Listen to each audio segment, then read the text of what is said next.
Hi, it's Tony Chapman, host of Check-In with RBC. Now, I'm going to date myself, but I was a huge fan as a kid of a sitcom called Green Acres. And in that sitcom, this New York eternity and socialite wife leave everything they know, the energy of the city and their trappings, their friends, and they move to this little town called Hooterville to start all over as farmers. Well, that was a sitcom, but that story arc is actually being played out across Canada in a lot of major cities. I heard a statistic recently that said that many Canadians, if remote working continues, are considering moving out of the city, leaving everything they know. And the three reasons they cite, one is affordability, a bigger bang for my buck. Second one is a healthier lifestyle. And third, interesting enough, is education. So I wanted to know more if this was just sentiment or reality. So I'm checking in today with Rochelle Decloux, who's one of the leading thinkers in real estate in Canada, co-founder of Union Realty, and a great friend of mine. Rochelle, welcome to Check-In. Thanks, Tony. I'm so excited to be here. I'm such a fan of yours as well. And I have to say, I was a fan of Green Acres too. So Rochelle, what I'm interested in, is this sentiment or reality? Are people just thinking that I could have a better life outside the city? Or your clients actually knocking on your door and saying, Union Realty, help? People are leaving. They're leaving in droves. We're seeing people leave the city and go to a smaller town. Some people are going to a farm. Some people are going to a cottage that they've had for many years and buying a little condo in the city, having that pied-à-terre. And when you're looking at selling your home in the city now, are you staging it in a different way? Because home has now become where the work is as well. It's so different. Well, think about it, Tony. People are not going to the gym.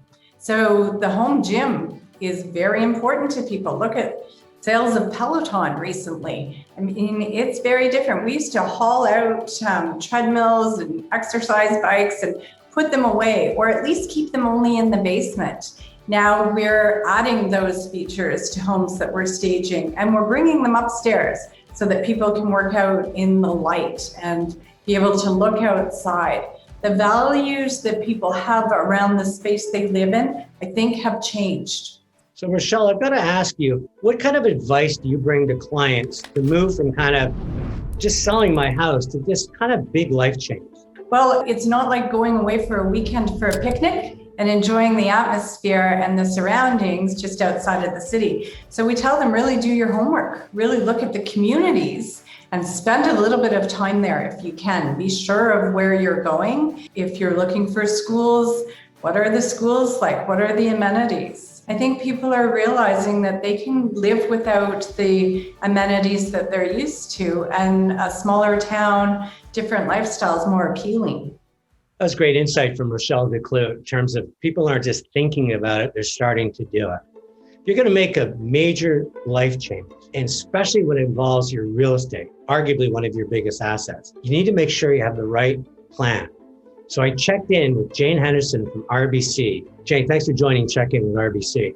If you're making this kind of life change, how does a bank like RBC stay in step with their customer? Hi, Tony. Thanks for having me on, and what a great question. What we've done at RBC is we've created this platform called Check-In.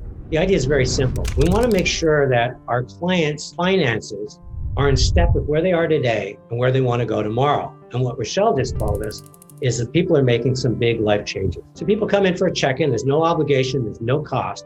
It's just a conversation where we ask questions and answers. Clients sometimes need explanations on financial matters. And through it, what we want to do is build a plan that meets their needs today, but again, keeps it step to where they're heading tomorrow. Hi, it's Tony Chapman, host of Check-In with RBC. Every day, I'd argue every hour, we're checking in. Our family, our friends, our social media feed, weather, news, the latest sports score, check in on our health, and even the things around us that need repair. But when was the last time you checked in with your finances? RBC Check-In is a virtual platform. There's no obligation or cost. Simply a series of questions and answers.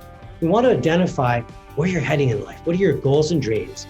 Where your finances are today, and can they keep in step to where you want to go tomorrow? I encourage you to book a check-in with rbc.com/check-in.